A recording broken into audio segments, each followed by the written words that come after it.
Revenue ജില്ലാ കലോത്സവത്തിൽ വിവിധ ഇനങ്ങളിൽ ട്രോഫികളും വ്യക്തിഗത സമ്മാനങ്ങളും അംഗീകാര മുദ്രകളും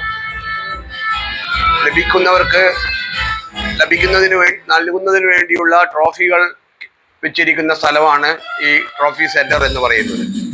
ഈ ട്രോഫി സെന്റർ സ്കൂൾ കലോത്സവത്തിന്റെ ഒരു പ്രധാനപ്പെട്ട ഒരു കേന്ദ്രമായി മാറിക്കൊണ്ടിരിക്കുകയാണ്. പയ്യന്നൂരില് ഈ ജില്ലാ സ്കൂൾ കലോത്സവത്തിന്റെ ഭാഗമായി ഒരുക്കിയിരിക്കുന്ന ഈ ട്രോഫി സെന്റർ പയ്യന്നൂരിന്റെ ടൂറിസം കേന്ദ്രമായ കവ്വായി കായലിന്റെ പശ്ചാത്തലത്തിലുള്ള ഒരു വേദിയോടുകൂടിയാണ് ഇവിടെ ഒരുക്കിയിരിക്കുന്നത്.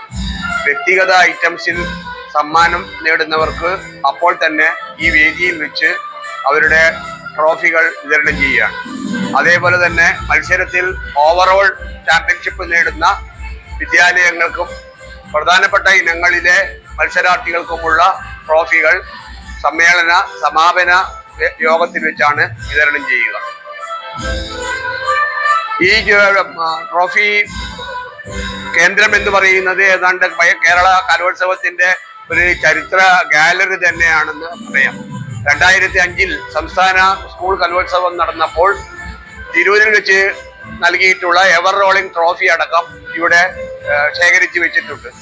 ഈ എവർ റോളിംഗ് ട്രോഫിയും അന്നത്തെ എവർ റോളിംഗ് ട്രോഫിയും ഇന്നത്തെ ട്രോഫിയും തമ്മിലുള്ള വ്യത്യാസം നോക്കിക്കഴിഞ്ഞാൽ തന്നെ കാലത്തിന്റെ മാറ്റത്തിനനുസരിച്ച് ഈ കലോത്സവത്തിന്റെ കെട്ടിലും മട്ടിലും മാറ്റം വന്നിട്ടുണ്ട് എന്ന് കാണാൻ വേണ്ടി കഴിയും. 1956 ആദ്യത്തെ സ്കൂൾ കലോത്സവം എന്നുള്ള നിലയിൽ കലോത്സവം ആരംഭിച്ചിട്ടുള്ളത്. അന്ന് സംസ്ഥാന തലത്തിൽ ഒറ്റ കലോത്സവമായിരുന്നു.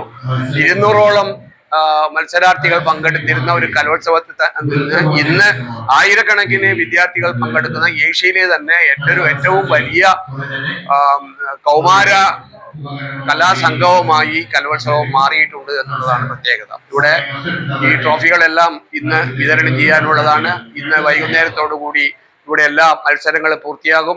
പൂർത്തിയായി കഴിഞ്ഞാൽ അവർക്കുള്ള ഈ ട്രോഫികളെല്ലാം ഇവിടെ ഇന്ന് വിതരണം ചെയ്യും.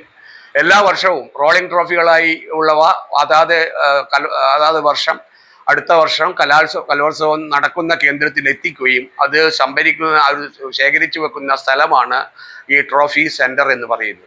ഈ വർഷത്തെ ട്രോഫി സെന്ററിന്റെ പ്രത്യേകത ഈ കവ്വായി കായലിന്റെ പശ്ചാത്തലത്തിലുള്ള ഒരു സ്റ്റേജ് വേദി ഇവിടെ ഒരുക്കിയതുകൊണ്ട് അതൊരു സെൽഫി പോയിന്റ് എന്നുള്ള നിലയിൽ കൂടി വിദ്യാർത്ഥികളും രക്ഷിതാക്കളും അതേപോലെ തന്നെ വിദ്യാലയ അധികൃതരുമെല്ലാം അത് ഉപയോഗിക്കുന്നുണ്ട് എന്നുള്ളതാണ് ഇതിൻ്റെ ഒരു പ്രത്യേകത.